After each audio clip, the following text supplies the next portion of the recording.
Hey, what's up everybody? This is Nightwing2303 from SneakerFiles.com on court. Today we got another performance review for you. And today it is on the Nike Zoom KD4. So here's a quick look at the shoe. And as usual, let's just get right into it. Alright, so as usual, we'll start off with the bottom of the shoe here. You have a storytelling traction, which is at least similar in a way as far as like the Thunderbolts are designed to herringbone. However, it is a completely flat surface.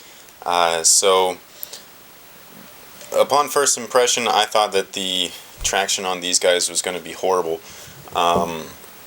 Based on the fact that everything is very flat and smooth. I was wrong in my first impression. The rubber that they used it's a very strange kind of rubber. It's like, I don't know how to explain it. It's just kind of sticky. So it is very thick and it is durable. It's not noted on this particular pair that this was XDR as far as the outsole rubber goes, but on the pair that I got from overseas, which is it was the Year of the Dragons, those came with the XDR tag, so I'm assuming that this is all the same stuff. It all feels the same. So basically, with this being such a sticky type of rubber, if you were playing on a perfectly clean floor, this traction is absolutely perfect. It's quite honestly, it was amazing. You gripped yourself to the floor perfectly. There is no slipping, no sliding. Even the exterior area here at the medial ball of the foot location, that was perfect, especially for pushing off or turning around screens, curling, things like that. The outrigger is smooth, so again, you would assume that you'd get absolutely no traction, but because it was such a sticky type of rubber, it was so awesome. I can't even explain it. If you're on a clean floor, this shoe's traction surface is just bar none like one of the better traction based sneakers I've had in a while, due to the rubber compound. So but if you're playing on a dusty floor, which I did do in these, and traction was absolutely horrible. So if you're going to play on a dusty floor, you might want to reconsider this particular shoe. If you're going to play outdoors, it'll probably hold up just because the rubber is so thick, and as long as it's a smooth surface, or not a smooth surface, a rough surface, this should take very well to an outdoor court. What I mean by surface on the outdoor court is that when I go outdoors, the courts there are just like a tennis court, so it's kind of like a smooth blacktop with a painted top coat to it. So like all of the areas of the court are painted whatever color it is. I think it's like green with white lines, and this stuff it really adheres to all the dirt, dust, and debris. So there's going to be some slipping and things like that, but if you're playing on a rough blacktop surface or even maybe a concrete surface, these should work out perfectly fine. But traction for me, especially on a clean floor, really surprising. Worked very well, and if you play on clean floors like a school gym, things like that, this is definitely a good option for you. Cushion in the KD4 is just like all the other setups that they've had previously. It's a 4-foot zoom bag. It is full length, and then the rest of the midsole is a pretty dense foam. Heel cushion for me, even though they got rid of the large rubber wrap that was on the KD3, so as far as heel compression goes, it was a lot better. It was a much smoother ride, but it's still very firm and very dense. So someone like me, where I do like a little bit more cushion, this wasn't the greatest option, but it did work out perfectly well. If you want more cushion from the heel impact area where the foam is located, Nike ID will have two options. They'll have the basic setup, which is in these, which is a firm Phylon midsole, and then they'll also have a option for a cushioned Phylon midsole. So those will be a little bit of a softer ride. Again, you can get that on Nike ID when they release. Now, as far as the 4-foot cushioning goes, it is a 4-foot zoom bag, so it goes full length from side to side, and I really couldn't feel it. it had me actually doubting if there was actually zoom in here, and what I ended up doing was I got kind of bored one day while I was injured, and I decided to check to see if there was any zoom bag in there whatsoever, which there is. I don't know if you're going to be able to see that, but there is a zoom bag in there. Unfortunately, I popped mine, which was a bummer. As soon as the air released, I was not happy. I was pretty mad at myself. But anyways, it is in there, and I just couldn't feel it. I don't know why. I think it's from the setup. The rubber out here is very thick, so that could have been a cause for it. Not positive, but anybody that has worn these already might agree with me that, you know, forefoot cushioning isn't all that, even though it is zoom based. So you know, if you're looking for a super cushioned shoe, this is definitely not something that you would be interested in.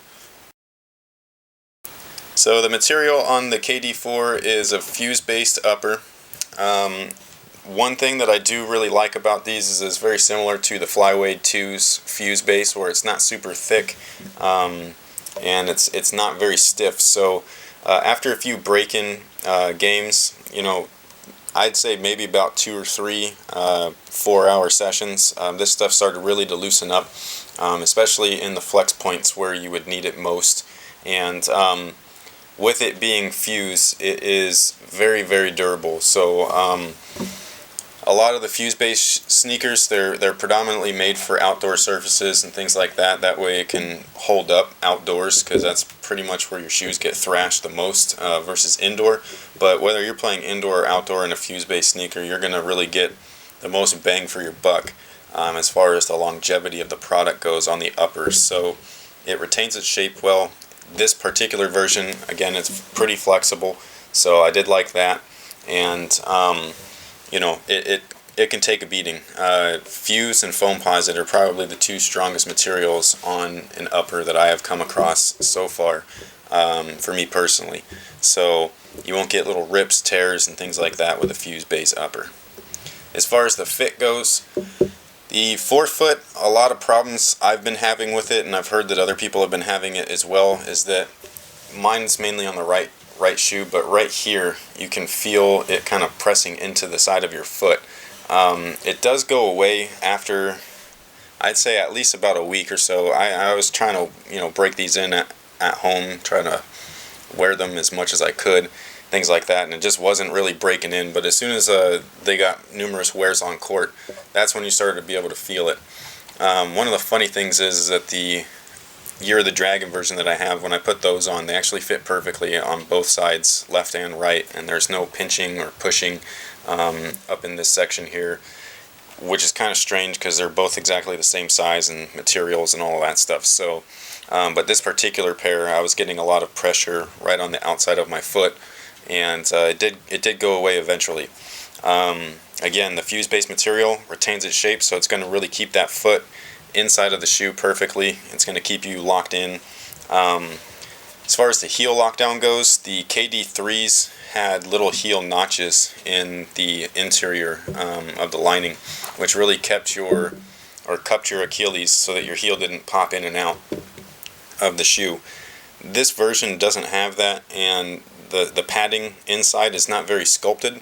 So when I was wearing cotton socks, it didn't have like any effect on it whatsoever. But when I would wear the Nike Elite dry fit socks, the more moisture that my foot would get inside of it, the more slipping I'd get in the heel, which was kind of a bummer, even though I was lacing the sneaker up all the way to the top. So with the adaptive fit technology, that did help out over time. Again, I used cotton socks and I didn't have that heel slip area or issue. But basically, the adaptive fit is, the first few times I wore it, I didn't really feel a difference. But the longer that you play in it, again, the more it loosens up, the more it breaks in, and you can start to really appreciate the things that are inside of the shoe. So the adaptive fit, basically, I'll try to move the tongue all the way down. But the adaptive fit is built into the footbed, So it's attached by the two straps right down here. So hopefully you can see that. And it's basically just sewn in. And then those two straps come through the material, and they have little buckles right here, which is where your strap is in place. And then when you really pull that, it kind of locks in underneath your arch, pulls it up a little bit, and then you lock the rest of your midfoot and ankle area back down into the sneaker, giving you a pretty decent lockdown fit. It wasn't anything super special, in my opinion. I think a midfoot strap or a higher ankle strap would have been perfectly fine, but as far as what they had done here, I really don't have too many complaints. Breathability and ventilation on this particular pair, I thought it was pretty decent. You have your fuse-based sidewalls, which are lined with the mesh, and you can get perfect airflow out of those areas there. At the forefoot, there's a smaller screen vent, and that also gets some decent ventilation.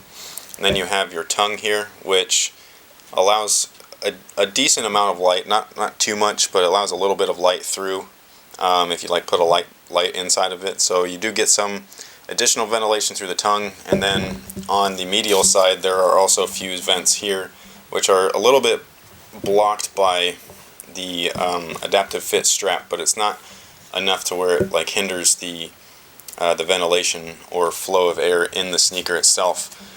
One thing to note, I don't know if this is on all of the special releases, but I wouldn't say special releases, but just like the special colorways.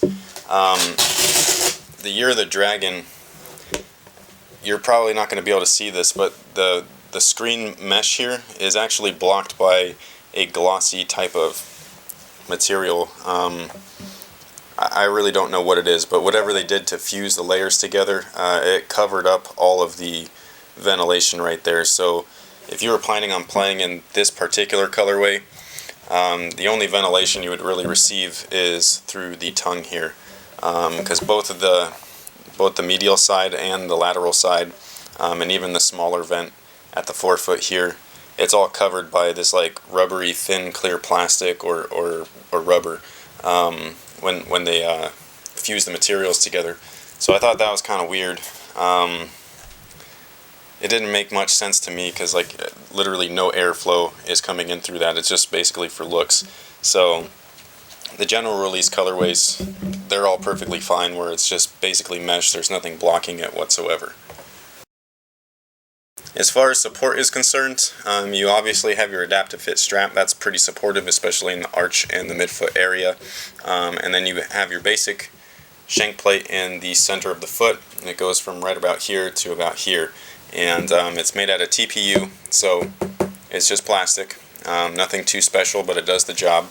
I don't know if plastic is heavier than carbon fiber. I'm assuming carbon fiber would be lighter, but carbon fiber is supposed to give you that kind of like spring back as it retains its shape. So when you flex, and then it goes back to its shape perfectly fine. Whereas TPU is a little bit more rigid, so it doesn't have the flex that you would usually get from a carbon fiber based sneaker.